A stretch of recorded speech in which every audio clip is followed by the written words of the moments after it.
Okay, so a very warm welcome, 9th standard students, Jaycees English High School. Now we are going with the social science and the units are economics. We are going with the second chapter.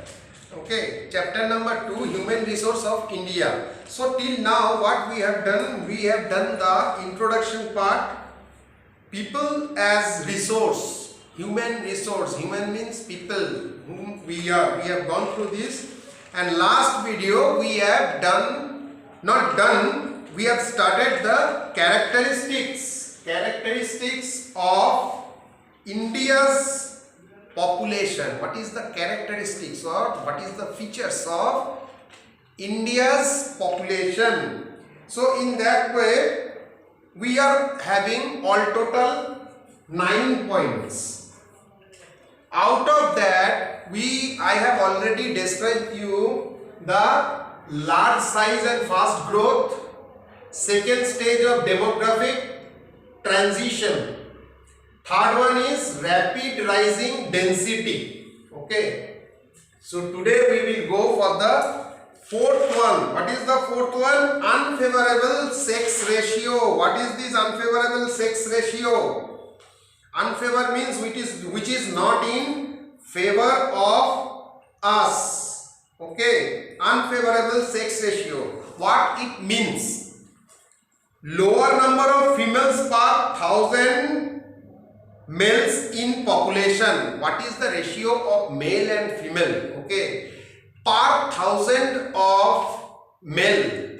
What is the ratio of female? That is known as the sex ratio. But in India what happened? This sex ratio, it is unfavorable, means it is not favoring the exact things for the development of the country. Okay, sex ratio refers to the number of females per 1,000 males. So I think by now you can understand how many males are there, how many females are there. Okay, if in a population, suppose out of 100, if 70 are female and 30 are male, that is unfavorable. It should be like, okay, I can take it, 48 females are there and 52 males are there.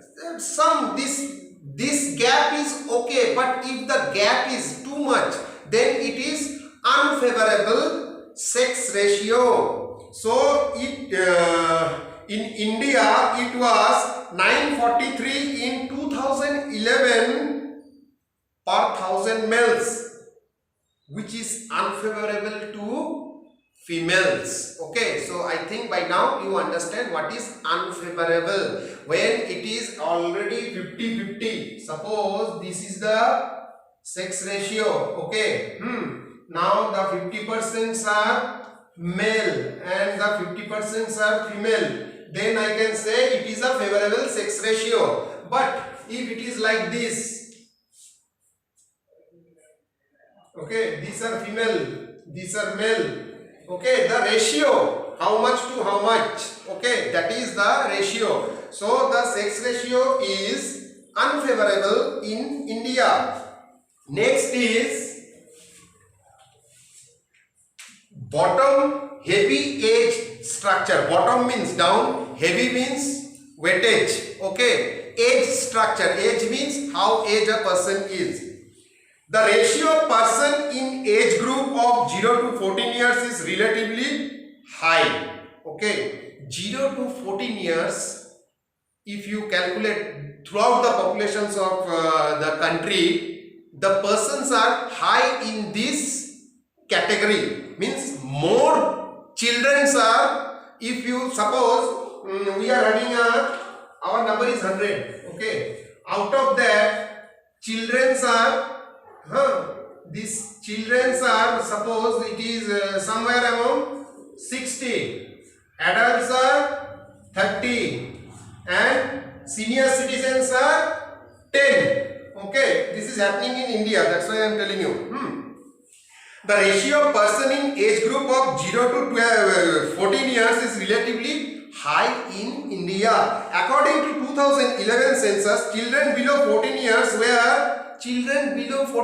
was 30.7%, which leads to a high dependency ratio. Okay, this is dependency ratio. So all the people should be same, means whatever it is, children, it is adult or it is old age. It can be reduced by slowing down the birth rate.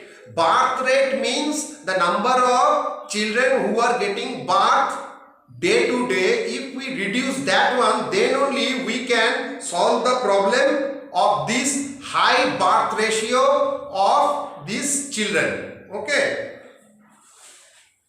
this is unfair. In one thing I can say, this is unfair. That's why it is told as bottom heavy age structure. Bottom, no, 14 years, 0 to 14 years, there the number of population is more. If it is more in some that part, it will be a burden for the country. Next is predominance of rural structure. What is this predominance of rural structure? Predominance of rural structure, population. This ratio of rural-urban population of a country is the index of the level of industrialization of the country. The ratio of the rural means village place, urban means city place. The ratio of the rural-urban population of a country is the index of the level of industrialization. How many industries are there in the village, how many industries are there in the cities? The predominance depends on this one. India's population is predominantly rural in nature with 68.8% of people living in villages. Indian population is predominantly rural in nature with 68.8% of people living in villages. Means 68.8% people, they are living in the rural area, and the remaining 32% they are only in the urban area. The process of urbanization is slow and slower. Urbanization means we have to make a place urban, and this process is known as urbanization. Okay, urbanization means making a place or convert a village from city. Means more industries we should put up there, more technology, more modernization we should do. But in India, it is less compared to other countries. Okay, so in this video we have learned about till here predominance of rural structure. In the next video or whatever the points are there, low quality of population, okay, we will finish it up. Okay, this is very easy. See, next is low quality of population. Whatever the population we are having, we are discussing that this is low quality of population. What is this low quality of population? Low quality of population means people are low. Okay, but how I can judge a people with his education, with his income? We can't judge a people by seeing that he is tall, he is very fair, he is black. Okay, this doesn't mean.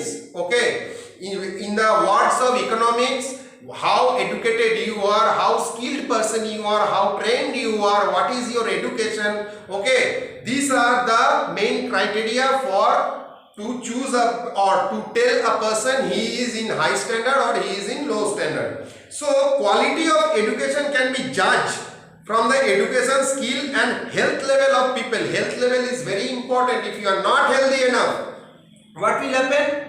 You are not able to cope up with other things. Okay, you can't do job if you are having fever for 3 months. Or health structure means if suppose my left hand is broken, is it possible that I can go and I can work for this one or any factory? So health structure is very essential. Okay, so the quality of education can be judged from the education, skill and health level of people. This is measured through literacy and skill attainment and life expectancy. Okay, so first is literacy. Literacy means education or educated people. Okay, skill means how talented you are, what are the skills you are having. Okay, that is known as the ability to do something well and accurate. A person who is actually what? A person who is actually expertise, means a doctor. Suppose you have seen several doctors also. We are going to a doctors, okay, but in doctors also specialists are there, means somebody is specialist in heart surgery, somebody in neuro, means brain. Some doctors, they are told as ENT doctors. ENT means eye, nose and throat. Okay, so specialization is there, so he is skilled in that field. Okay, so till here we have done. Now two things are there, we will describe this one in the next video. Thank you.